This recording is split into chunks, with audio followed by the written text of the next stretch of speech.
Hi friends, എല്ലാവർക്കും സുഖമല്ലേ? ഇന്ന് ഞാൻ ഇവിടെ വന്നിരിക്കുന്നത് ഒത്തിരി പേര് എന്നോട് റിക്വസ്റ്റ് ചെയ്ത ഒരു റെസിപ്പിയുമായിട്ടാണ്. അത് ലെമൺ ആൻഡ് ഡേറ്റ്സ് പിക്കിൾ റെസിപ്പിയാണ്. അപ്പം പലരും പല രീതിയിൽ ലെമൺ ആൻഡ് ഡേറ്റ്സ് പിക്കിൾ ഉണ്ടാക്കാറുണ്ട്. പക്ഷേ ഇത് എൻ്റെതായ രീതിയിൽ ഉണ്ടാക്കുന്ന റെസിപ്പിയാണ്. പലരും കഴിച്ചിട്ട് നല്ല അഭിപ്രായം എന്നോട് പറഞ്ഞിട്ടുണ്ട്. എല്ലാവർക്കും എൻ്റെ ഈ ഡേറ്റ്സ് പിക്കിൾ ഭയങ്കര ഇഷ്ടമാണ്.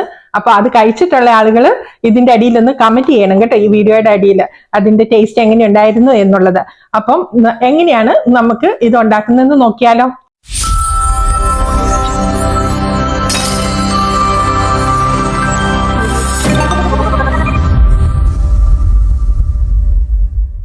നിങ്ങൾ എല്ലാവരും ഓർക്കുന്നുണ്ടാവും, ഒരു 3 ആഴ്ച മുന്നേ ഞാനൊരു റീൽ ചെയ്തിട്ടുണ്ടായിരുന്നു.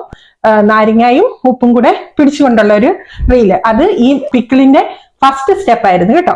ആ നാരങ്ങയും അതുപോലെ തന്നെ ഉപ്പും കൂടെ ചേർത്ത് ഒരു 3 വീക്സ് ആയിട്ട് വെച്ചിരിക്കുന്നതാണ്. ഇത് ഏകദേശം ഒരു 25-30 നാരങ്ങ ഉണ്ടായിരുന്നു. അത് ചെറുതായിട്ട് കട്ട് ചെയ്ത് ഇത് ലെയർ ആയിട്ട് ഉപ്പും അതുപോലെ തന്നെ നാരങ്ങ കഷ്ണങ്ങളോട് ഇട്ടിട്ട് ആക്കി വെച്ചതാണ്. ഇനി നമുക്ക് ഇതൊക്കെ ഇൻഗ്രീഡിയൻസ് ആണ് നമുക്ക് ഇതിനു വേണ്ടി വേണ്ടത് എന്ന് നോക്കാം. ഇത് ഡേറ്റ്സ് ആണിത്. ഈ ഡേറ്റ്സ് ഏകദേശം ഒരു 1.5 കിലോ ഡേറ്റ്സ് ഞാൻ എടുത്ത് ഇതുപോലെ ചെറുതായിട്ട് കഷ്ണങ്ങളായിട്ട് മുറിച്ച് വെച്ചിട്ടുണ്ട്. പിന്നെ വേണ്ടത് ഈ വലിപ്പത്തിലുള്ള വെളുത്തുള്ളി ഒരു 6 എണ്ണം ഉണ്ട്. അതുപോലെ തന്നെ ഇഞ്ചി, ഈ ഒരു വലിപ്പത്തിലുള്ള ഇഞ്ചിയാണ് ഇത് കഷ്ണങ്ങളായിട്ട് മുറിച്ച് വെച്ചേക്കുന്നത്.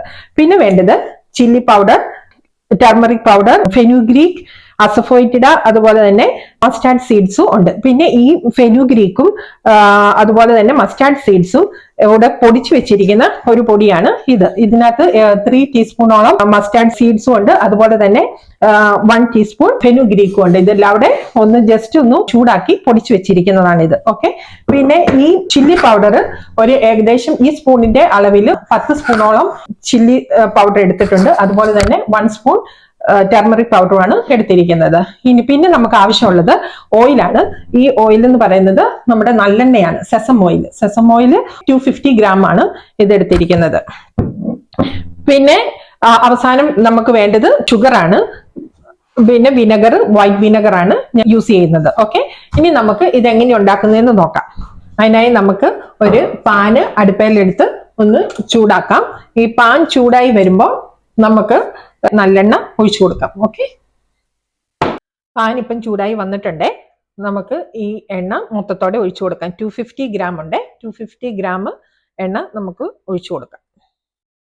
എണ്ണ ചൂടായി വരുമ്പോൾ ഉലുവായും കടുകൂടി ഇട്ട് പൊട്ടിച്ചെടുക്കാം.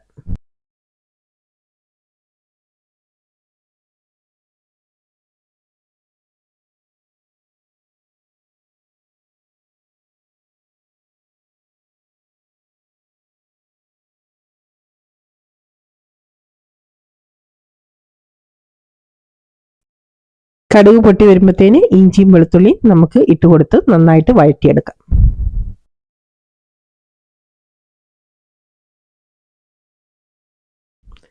ഇഞ്ചിയും വെളുത്തുള്ളിയും നന്നായിട്ട് മൂത്ത് വന്നിട്ടുണ്ട്. ഇനിയും നമുക്ക് എടുത്തു വെച്ചിരിക്കുന്ന നമ്മുടെ പൊടികളായ മുളക് പൊടി, മഞ്ഞൾപ്പൊടി, കായപ്പൊടി എല്ലാം ഇട്ട് കൊടുക്കാം കേട്ടോ.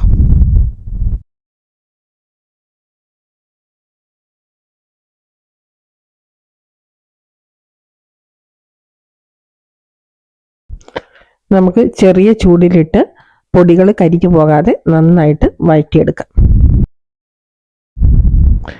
ഇതിൻ്റെ കൂടെ നമുക്ക് കടുകും ഉലുവായും പൊടിച്ചു വെച്ചിരിക്കുന്ന പൊടിയൂടെ ഇട്ടുകൊടുത്ത് നന്നായിട്ട് വഴറ്റിയെടുക്കാം.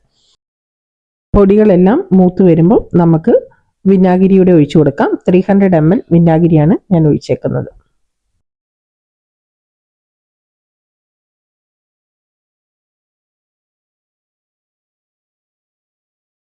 വിനെഗറും പൊടികളും എല്ലാം നന്നായിട്ട് തിളച്ച് വന്നപ്പോൾ ഞാൻ 10 സ്പൂണോളം പഞ്ചസാര ഇട്ട് കൊടുക്കുന്നുണ്ട് കേട്ടോ.